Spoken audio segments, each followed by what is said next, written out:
Hello, my name is Adrian Del Maestro. I'm an associate professor in the Department of Physics, which is in the College of Arts and Sciences at the University of Vermont, and I currently serve as the director of the Vermont Advanced Computing Core. The VACC is our premier research supercomputing center on campus, has two large supercomputers, and currently serves about 400 users. I arrived at UVM in the fall of 2011. I came here from Johns Hopkins University, where I was a postdoc at the Institute for Quantum Matter. And one of the things that really attracted me to UVM was the exceptional high performance computational resources that we had, and just generically the scientific research facilities. The physics department is a really great place here. It's highly focused on research in the area of quantum condensed matter and material science. We perform basic research on new types of technologies that can lead to things like faster computers, flexible displays, more energy efficient electronics.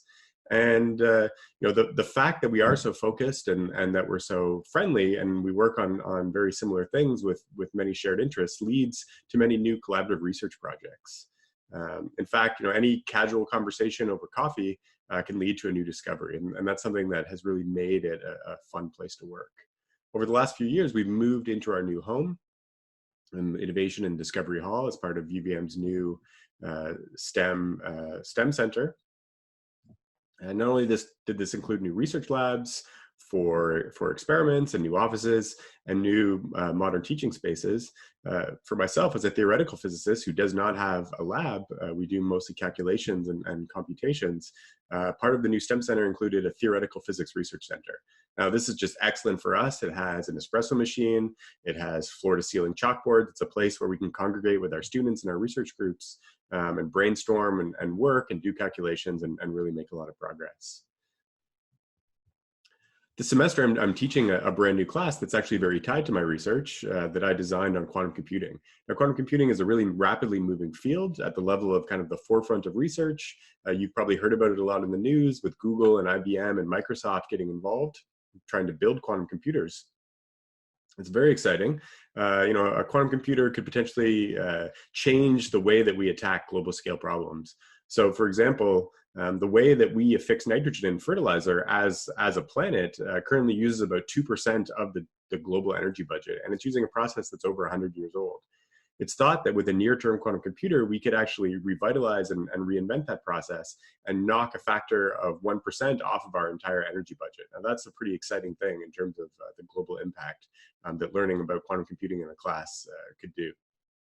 I took a slightly unusual approach when I designed this class. I didn't want it to have a lot of prerequisites around physics and quantum mechanics, so I decided no prereqs.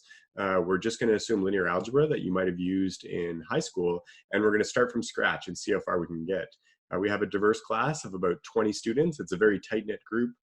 In class, we have lots of discussions, problem solving. We actually use some cloud resources, some of the quantum computers that are available over the internet. For example, IBM has one.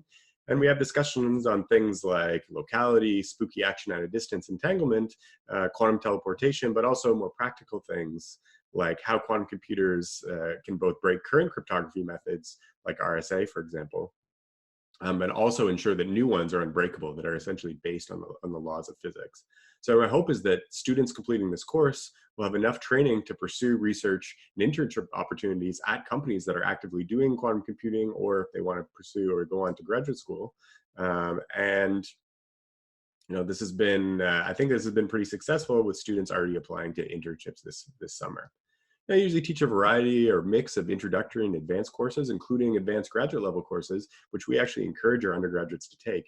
And that makes for a really fun situation where undergraduates can gain access to essentially research level material in the classroom and work together with graduate students that are actively performing that research. This leads to lots of research opportunities as well. My philosophy is to always make students appreciate how the laws of physics shape their day-to-day experiences. For example, in an introductory electricity and magnetism class I taught recently, we took a complete detour from the regular content of the course, which is usually around understanding electric fields around charged bodies, when Apple announced that they were canceling their AirPower wireless charging mat. So students and myself as well wanted to know why. Why was it so hard for a company that can build all these things to make this wireless inductive charging? So we learned all about inductive charging, some of the problems that they faced. I think at the end of that 2 weeks, really had an understanding that we wouldn't have had otherwise. I also teach an extremely popular class on computational physics, where students learn how to program in different programming languages and apply that to physics problems that they often use in different classes. And last semester, for the first time, we actually used the supercomputers Blue Moon and Deep Green in the classroom. So imagine having at your fingertips the power of 20,000 laptops to do computations. It's really exciting. We did stuff that normally we would not have been able to do. The research in my group, in the Del Maestro group, is at the interface of quantum computation, quantum information, and quantum many-body physics. Ultimately, what that means is that we look at how many-body entangled states, things like superfluids or superconductors that have very interesting quantum mechanical properties, might actually be utilized as fuel for next-generation quantum computers. Our group consists of sort of a mix of undergraduate researchers with graduate students and postdocs. We often have undergraduates in the group. And this past summer, we took on a new undergraduate student who worked on a very interesting and exciting problem related to the efficient representation of quantum wave functions on computers. And very quickly, the student made progress over the course of the summer, working with myself and my postdoc, and actually came up with an efficiency factor of 1 million times. So we were able to store systems that were 1 million times larger than before in terms of the number of degrees of freedom encoded in the quantum system. So that was exciting enough that we're in the process of writing a paper, which will be submitted. And the student has already given talks, a poster, and also given a talk at an international physics meeting. So that's the kind of impact that undergraduate researchers can have. That summer research project then transitioned into a regular physics reading and research project, which is the way that we involve students in our research on a regular basis. And I think if you walked around Innovation or Discovery Hall and saw a physics student, they'd be telling you that they're doing some kind of research with a physics professor here. And I think it's a very important piece is to get involved right away, and we're available to do that. So I think UVM is just really a great place to gain access to experts in their field and make a difference on extremely challenging problems that can have global impact. So please come here and work with me and our group on problems related to quantum computing.